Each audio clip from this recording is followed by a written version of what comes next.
उन्नाव के रहने वाले महान कवि और लेखक पंडित सूर्यकांत त्रिपाठी निराला का जन्म 21 को पश्चिम बंगाल के महिषादल रियासत में हुआ।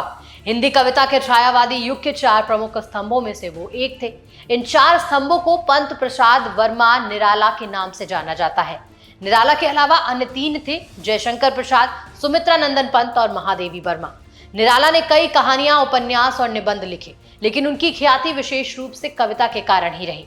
चूंकि निराला के जन्म के दिन बसंत पंचमी की तिथि थी, इसलिए बसंत पंचमी पर ही उनका जन्मदिन मनाने की परंपरा 1930 में शुरू हुई। जन्म कुंडली बनाने वाले पंडित के कहने से उनका नाम सूरज कुमार रखा गया। निराला की शिक्षा हाई स्कूल तक रही। बाद में स्वाध्याय से हिंदी, संस्कृत और बंगला का अध्ययन किया। अपने सृजनात्मक कार्यों के जरिए निराला हमेशा दलित, शोषित, किसानों और वंचित वर्ग के साथ खड़े नजर आए। भारत के प्रसिद्ध वैज्ञानिक शांति स्वरूप भटनागर का जन्म 21 फरवरी 1894 को हुआ। इनके पिता परमेश्वरी सहाय भटनागर की मृत्यु तब हो गई थी जब ये केवल 8 महीने के थे। इनका बचपन अपने ननिहाल में बीता। नाना इंजीनियर थे, जिनसे उन्हें विज्ञान और इंजीनियरिंग में रुचि जागी। अपने ननिहाल से ही उन्होंने कविता का शौक भी मिला। शांति स्वरूप भटनागर को CSIR का प्रथम महानिदेशक बनाया गया।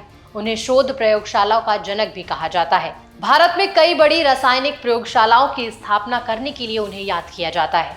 उन्होंने भारत में कुल 12 राष्ट्रीय प्रयोगशालाएं स्थापित की, जिनमें केंद्रीय खाद्य प्रसंस्करण प्रौद्योगिक संस्थान मैसूर, राष्ट्रीय रासायनिक प्रयोगशाला पुणे, राष्ट्रीय भौतिक प्रयोगशाला नई दिल्ली, राष्ट्रीय मेटलर्जी प्रयोगशाला जमशेदपुर, केंद्रीय ईंधन संस्थान धनबाद आदि प्रमुख हैं। इनके निधन के बाद CSIR ने कुशल वैज्ञानिकों के लिए शांति स्वरूप भटनागर पुरस्कार की शुरुआत की। उन्हें विज्ञान और अभियांत्रिकी क्षेत्र में पद्म भूषण से 1954 में सम्मानित किया गया।